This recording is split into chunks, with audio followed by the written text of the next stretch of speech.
Hello, I'm Michael and I'm from Hypers for Home. And today we're going to be talking about post-operation or wound healing when it comes to using a hyperbaric oxygen chamber. We have an office and we have patients come in all the time after having cosmetic surgery or they had an ACL tear and they're coming in after surgery.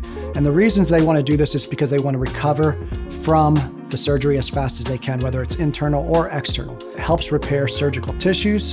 It helps heal the wounds on your skin. It speeds up the recovery process a ton, and it reduces inflammation. So as soon as you get out of surgery, you can get into a hyperbaric within 24 hours.